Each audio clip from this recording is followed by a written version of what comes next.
Film. Sí.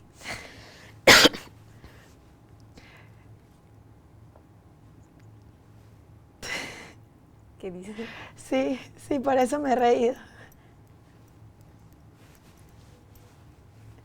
Vale. ¿Cómo tú oyes? Ella la habla desde dentro. Silencio.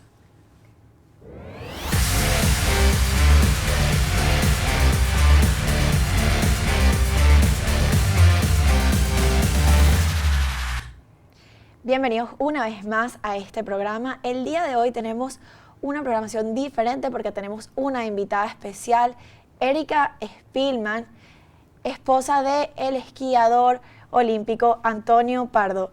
Bienvenida, Erika, buenos días. Gracias por esta invitación. Bueno, Antonio es un atleta que representó a Venezuela en los Juegos Olímpicos de Sochi en Jan Slalom, que sería slalom gigante, a los 43 años. Él decidió tomar el rumbo a las Olimpiadas con solo 39 años sin haberse puesto unos esquís antes. Este camino lo consiguió y logró llegar hasta las Olimpiadas cumpliendo su sueño. Erika y Antonio tienen 26 años de casados y ella estuvo a su lado durante este camino. Erika, cuéntanos cómo te sentiste o cómo recibiste esa respuesta cuando Antonio te contó que decidió ir a las Olimpiadas. Bueno, a mí al principio me pareció realmente un poco loca la idea de querer ir a las Olimpiadas, pero bueno, él siempre le había gustado. Él fue a las Olimpiadas primero en Barcelona, en Atlanta, estuvo en Vancouver. A él siempre le gustó mucho la idea de las Olimpiadas. Y el año que estuvo en Vancouver, él decidió, o sea, como espectador, decidió que él iba a tratar de ver si podía llegar a las Olimpiadas de esquí para Sochi. Y el sueño de ese día se convirtió en realidad 4 años más tarde, cuando clasificó para ir a estas Olimpiadas. Bueno, muchas gracias. El día de hoy también nos acompañan Ana Carla y Carmen. A mi lado, buenos días.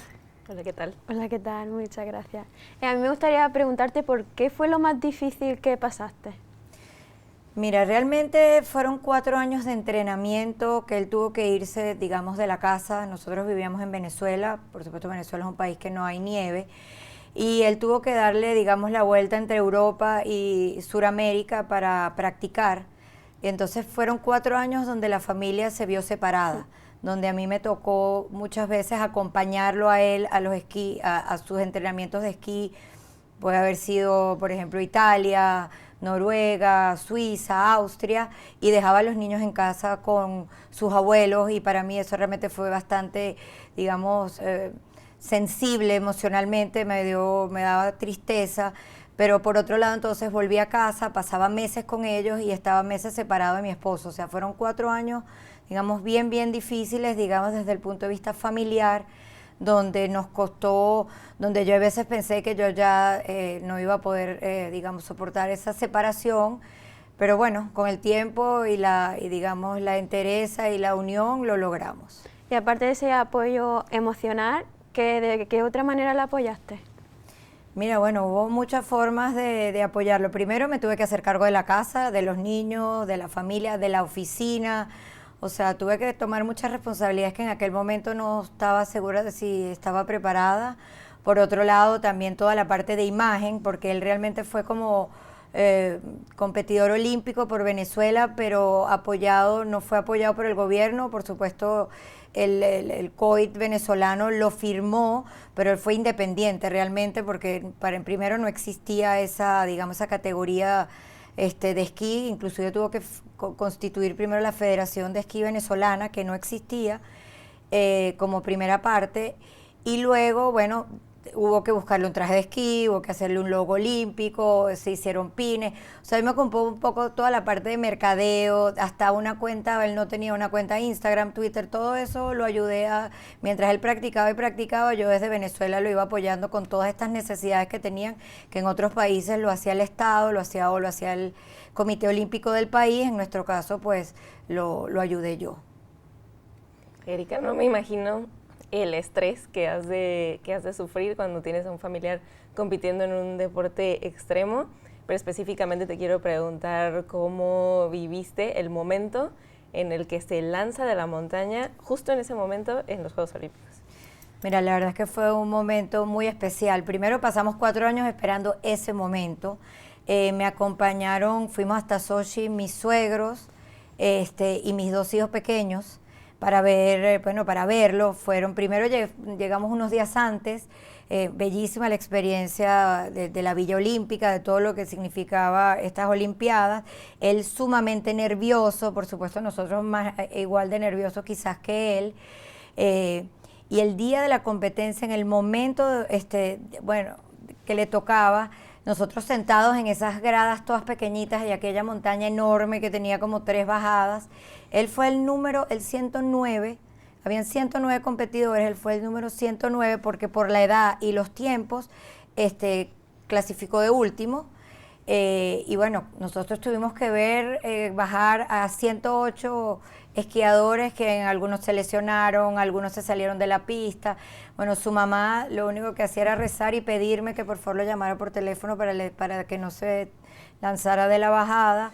Y bueno, él a la final se lanzó, por supuesto, una pista muy difícil, congelada, ya con estaba por todos los esquiadores anteriores muy, digamos, dañada, y él en la segunda curva o en la segunda bajada se cae. Pero para nosotros realmente fue una emoción el que haya participado, el que haya llegado. Bueno, después él no pudo seguir porque él perdió el esquí, pero bueno, bajó hasta abajo, lo trajeron, y para todos nosotros fue una verdadera emoción, no solo para la familia, sino para el país entero, de que en esas Olimpiadas fue el único esquiador, el único competidor venezolano que llegó a esas Olimpiadas. Y él estaba realmente muy contento de haber podido participar. Él dijo que ya solo el haber clasificado ya para él era su medalla, pues. Y hablando del entorno familiar, tenemos detrás de nosotros una imagen que es en la inauguración.